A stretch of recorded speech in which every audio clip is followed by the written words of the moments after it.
करने वाला। अब एक छोटा सा कन्फेशन, अनस्टॉपेबल सेशन को देख करके कुछ लोगों को ये लगा है कि मैं लॉ ऑफ अट्रैक्शन का मजाक उड़ा रहा हूँ। लगा है ना?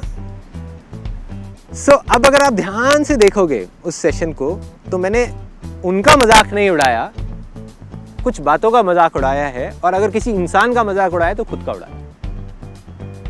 क्यों? क्योंकि मैं पास्ट में, आप में से कुछ लोगों को शायद पता भी नहीं होगा, मैं बता देता हूँ कि जब मैंने लाइफ चेंजिंग सेमिनार्स करने शुरू करे थे, तो सेशन के एंड में मैं एक प्रिंट आउट देता था सबको, और उस प्रिंट आउट में सबसे ऊपर एक बुक का नाम लिखा होता था, recommended, strongly recommended by Sandeep Maheshwari, the secret, law of attraction, simple. So मैं खुद स्ट्रांगली उसमें बिलीव करता था। उसके अलावा इल्यूजन टू रियलिटी वाला जो मेरा सेशन था, उसमें मैंने आगे जाकर के जो डिटेल में एक्सप्लेनेशन दिया वो तो ठीक था, उसमें तो फोकस किया काम पे, 32 बार चबाने पे, जो मैं कहता हूँ कि काम पे फोकस करो बजाय कि किसी सपने पे फोकस करने के। लेकिन शुरू में जो मैंने 3 एग्जांपल्स दिए थे, जो लोगों को बोला था कि आप इमेजिन करो कि आपका एक 1 BHK फ्लैट है, वो आपको मिल गया है, इमेजिन करो कि आप एक फॉरेन टूर पे चले गए हो, इमेजिन करो कि आपका एक बिजनेस है, आप वहाँ पर बैठे हुए हो और आप सोचने लग गए तो अपने आप सच हो जाएगा, आपको कुछ करना नहीं पड़ेगा। ये क्या था? लॉ ऑफ अट्रैक्शन था। मतलब मैं खुद उसको मानता था, ऐसा नहीं है कि मैं नहीं मानता था। तो और ये बात कोई बहुत ज़्यादा पुरानी नहीं है, मे बी 5-6 महीने हुए होंगे इस बात को। और अगर आप एक और चीज़ को नोट करोगे तो मैंने आज तक अपने किसी भी सेशन में किसी के बारे में भी, चाहे लॉ ऑफ अट्रैक्शन हो चाहे ये हो वो, किसी के बारे में कभी नेगेटिव नहीं बोला। तो मैं क्यों नेगेटिव बोल रहा हूँ लॉ ऑफ अट्रैक्शन के बारे में? क्यों बोल रहा हूँ? कोई ना कोई वजह है, और वो वजह क्या है मैं आपको बता देता हूँ। मैं अपने एक दोस्त से मिला जिसने आकर के मुझे बहुत थैंक्स किया। मतलब दैट गाय, उसने आकर के मुझे बोला कि संदीप भाई तेरी वजह से मज़ा आ गया और मैं गोवा फ्री में घूम के आ गया अपनी फैमिली के साथ में। तो मुझे समझ नहीं आया, तो उसने फिर समझाया, कहता कि तूने मेरे को बताया था ना लॉ ऑफ अट्रैक्शन के बारे में, मैंने जा करके देखा, उसको समझा, और वहाँ पे मैं गया था गोवा में, जिस होटल में वो रुका हुआ था उसी होटल के अंदर एक कैसीनो है। कहता वहाँ पे जा करके मैंने उसको अप्लाई किया लॉ ऑफ अट्रैक्शन को, और प्रॉपर तरीके से मैंने अप्लाई किया। मैंने कहा एग्जैक्टली तूने क्या किया ज़रा बताएगा? तो रूले नाम की एक गेम होती है, आप लोगों को पता है रूले? नहीं पता तो गूगल में जा करके डाल के देख लेना। उसमें बहुत सिंपल है, नंबर्स होते हैं बहुत सारे, उसमें से एक नंबर आपको चूज़ करना होता है। अगर वो नंबर आ गया तो आपको 1 का 35 मिल जाता है। ओह आई थिंक यहाँ से सीधा वहीं की टिकट कटने वाली है गोवा की। सो सीधा 1000 रुपये आपने लगाया, 1000 रुपये का कितना हो जाएगा? 35,000। अगर नो लिमिट टेबल है, 1 लाख रुपए लगाया तो 1 लाख का कितना हो जाएगा? 35 लाख। उस बंदे ने क्या किया, अपना इसको समझ करके वीडियो को देखा और अपने लॉ ऑफ अट्रैक्शन को अप्लाई कर दिया वहाँ गैम्बलिंग में। कहता मैंने एक नंबर पकड़ लिया कि 0, कोई और नंबर पे मैं पैसा नहीं लगाऊंगा। बाकी लोग क्या करते हैं, चेंज करते रहते हैं नंबर बार बार। कहता मैं चेंज नहीं करूंगा, सिर्फ 0 पे पैसा लगाऊंगा। उसने अपनी टेक्निक निकाली कैसीनो में जीतने की, जुए में जीतने की। उसने 0 पे पैसा लगाया। कहता मैंने एक बार लगाया, लेकिन अपनी लॉ ऑफ अट्रैक्शन की पूरी पावर को मैंने लगा दिया कि 0 आएगा आएगा आएगा आएगा आएगा। कहता 1 बार लगाया नहीं आया, 2 बार लगाया नहीं आया, 4 बार लगाया नहीं आया, 10 बार लगाया नहीं आया। कहता 15वीं बार आ गया। मतलब मैंने 15,000 रुपये गंवाए और 35,000 रुपये कमाए। क्लियर है यहाँ तक? यहाँ तक क्लियर है? कहता फिर मैंने दोबारा शुरू किया और मेरा फेथ बढ़ गया, मेरा जो बिलीफ है वो बढ़ गया, वो स्ट्रांग हो गया अपनी लॉ ऑफ अट्रैक्शन की पावर्स पे कि ये काम कर रहा है। कहता मैंने दोबारा लगाना शुरू किया, नहीं आया नहीं आया नहीं आया नहीं आया, 25 बार नहीं आया, 30वीं बार 30th टाइम जा करके आ गया। कहता बस फिर तो देख, फिर तो मेरा जो बिलीफ है वो और स्ट्रांग हो गया। जैसे ही मेरा बिलीफ स्ट्रांग हुआ, जो उसके आने के चांसेस हैं वो और ज़्यादा बढ़ गए। मतलब कि 30 बार में आया, मतलब उसने 30,000 रुपये गंवाए और 35,000 रुपये कमाए। मतलब नेट अगर देखा जाए तो 5,000 रुपये का प्रॉफिट। अगली बार कहता मैंने लगाया लगाया लगाया और चौथी बार में आ गया। मतलब कि चौथी बार में 0 आ गया। और इस तरीके से करके मैंने 90,000 रुपये वहाँ पे कमा लिए। 90,000 आई हैव अर्न्ड। फिर मेरी वाइफ आई और वो मेरे को कसम दे करके वहाँ से ज़बरदस्ती ले गई कि बस कमा लिए, बहुत हो गए अब ऐसा ना हो कि ये भी चले जाए, तो तुम चलो मेरे साथ में। And that guy was like कि संदीप अब अगली बार हम दोनों साथ में चलेंगे हम दोनों साथ में चलेंगे, और अब की बार तो मेरे को 90,000 रुपये रोक दिया, इस बार मैं कम से कम 10-15 लाख रुपए कमा करके लाऊंगा वहाँ से। This is his way of looking at things. मतलब अब उसका जो बिलीफ है वो बहुत स्ट्रांग हो गया, बहुत स्ट्रांग। मैंने उसको बोलने की कोशिश करी, मैंने कहा भाई जुए में कोई जीता है क्या आज तक?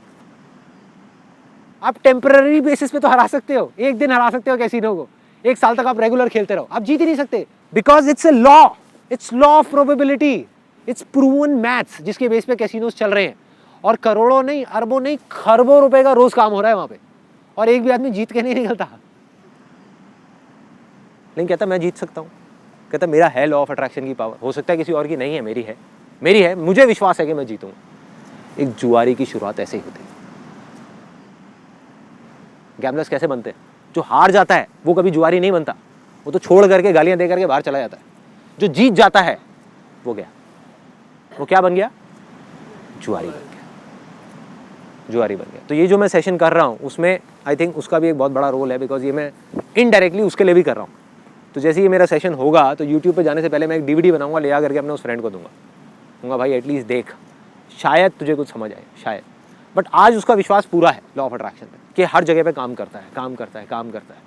लेकिन जब ये चीज़ हुई तो मैंने अपने आप से ये चीज़ समझने की कोशिश करी कि क्या सही में ऐसा हो सकता है। बिकॉज अगर सोचने से पार्किंग मिल सकती है, सोचने से ट्रैफिक चेंज हो सकता है, सोचने से इतनी सारी चीज़ें हो सकती है, गाड़ी मिल सकती है, बंगला मिल सकता है, तो एक नंबर क्यों नहीं आ सकता?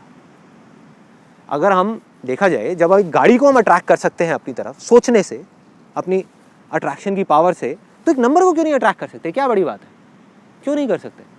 तो जब मैंने जैसे ये क्यों आया ना दिमाग के अंदर घुस गया जा करके कि भाई क्यों नहीं हो सकता, मतलब मैंने ये नहीं कहा था कि ये हो ही नहीं सकता, मैंने कहा कि शायद हो सकता है, शायद नहीं। चलो इसके अंदर जाते हैं, अंदर जा करके देखते हैं कि कहानी है क्या, समझ आएगी। और जैसे जैसे मैं अंदर जाता चला गया, समझने की कोशिश करी कि एग्जैक्टली हो क्या रहा है। मतलब मैं अकेला नहीं था, पूरी की पूरी दुनिया है जो आंख बंद करके, आंख पे पट्टी बांध करके सिर्फ बोल रही है कि लॉ ऑफ अट्रैक्शन काम करता है, और अपनी हर एक जगह पर उसको लगाने की कोशिश कर रही है। इनडायरेक्टली जुआरी बनते चले जा रहे हैं, जुआ खेल रहे हैं, उसमें मजा आ रहा है, कभी काम कर रहा है, कभी नहीं कर रहा है। यही तो होता है जुआ, यही होता है ना कि जुआ खेला, काम कर गया तो हाँ मेरा लॉ ऑफ अट्रैक्शन बहुत स्ट्रांग है, नहीं किया तो लक है, लक खराब है। सो अब बेसिकली क्या हो रहा था कि जैसे जैसे मैं इसके अंदर जाता चला गया तो सबसे पहली चीज़ जो मुझे समझ आई कि ये कोई लॉ नहीं है, इट्स नॉट अ लॉ। मतलब ज़बरदस्ती इसके ऊपर ठप्पा लगा दिया गया है कि इट्स अ लॉ। लॉ क्या होता है? जो साइंटिफिकली प्रूवन हो, जिसको साइंटिफिकली प्रूव किया जा सकता है। जैसे लॉ ऑफ ग्रेविटी है, लॉ ऑफ मोशन है, जिसको साइंटिफिकली एक्सप्लेन किया जा सकता है, समझाया जा सकता है, प्रूव किया जा सकता है। लॉ ऑफ अट्रैक्शन क्या है? अगर सिंपल वे में देखा जाए किस तरीके से काम करता है, ये माइंड के लेवल पे काम करता है। There are 3 levels of existence which are there in all the human beings. एक है हमारा फिजिकल लेवल, ये जो बॉडीज है हमारी। एक है फिजियोलॉजिकल लेवल, जो हमारे सेल्स हैं, टिश्यूज हैं, डाइजेस्टिव सिस्टम है। एक है साइकोलॉजिकल लेवल। तो ये काम करता है साइकोलॉजिकल लेवल के ऊपर, जहाँ पर हमारे थॉट्स के लेवल के ऊपर, हमारे डिज़ायर्स के लेवल के ऊपर। और बेसिकली अगर सिंपल तरीके से क्या देखा जाए, हर चीज़ की एक फ्रीक्वेंसी होती है। जितनी भी चीज़ें हम अपने आसपास में देख रहे हैं, अभी इस पत्थर को देख रहे हैं, रेत को देख रहे हैं, पानी को देख रहे हैं, पेड़ को देख रहे हैं, हम अपने आप को देख रहे हैं, अपनी बॉडीज़ को देख रहे हैं, जैकेट को देख रहे हैं, ये सब क्या है? This is nothing but energy. ये सबको पता है, सबको पता है, everything is made up of atoms, है ना। So this is energy vibrating at different frequencies, अलग अलग फ्रीक्वेंसी पे वाइब्रेट कर रही है। इसकी जो फ्रीक्वेंसी है वो अलग है, मेरी जीन्स की अलग है, इसलिए दोनों देखने में अलग लग रहे हैं। है एनर्जी, है एनर्जी, सिंपल है। तो इसी तरीके से इसकी पत्थर की अलग है, मेरी बॉडी की अलग है, सब चीज़ों की अलग है। ऐसे ही हमारे थॉट्स की एक फ्रीक्वेंसी होती है, और अलग अलग थॉट्स की अलग अलग फ्रीक्वेंसीज होती है।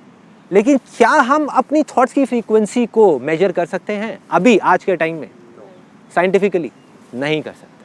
अभी ऐसा कोई डिवाइस नहीं बना कि हम एग्जैक्ट बता सके कि मेरे थॉट्स की फ्रीक्वेंसी किस लेवल पे चल रही है। जब हम मेजर ही नहीं कर सकते तो जो भी कुछ है वो हाइपोथेटिकल लेवल पे है। जिस चीज को हम मेजर ही नहीं कर सकते, जिस चीज के बारे में हमें कुछ पता ही नहीं है, उसको हम लॉ कैसे कह सकते हैं? जिस दिन वो मेजर हो गया उस दिन ये लॉ है, उस दिन ये लॉ है। मतलब एक हमारे हाथ में एक डिवाइस होगा जिसे सीधा मेजर किया जाएगा अभी मेरे थॉट्स की क्या फ्रीक्वेंसी चल रही है। अच्छा वो बाइक की चल रही है, अरे नहीं यार इसको एडजस्ट करो 240 पे डालो, अभी 160 पे, 240 पे डाला, गाड़ी की आ गई, गाड़ी आ गई। सिंपल है ना, सिंपल है। क्या प्रॉब्लम है? उस दिन ये एक लॉ है, कोई प्रॉब्लम नहीं है। हमें पता है कि हम अंधेरे में तीर नहीं चला रहे, हम सीधा जा करके निशाना लगा रहे हैं, ठा, that is law, that is law.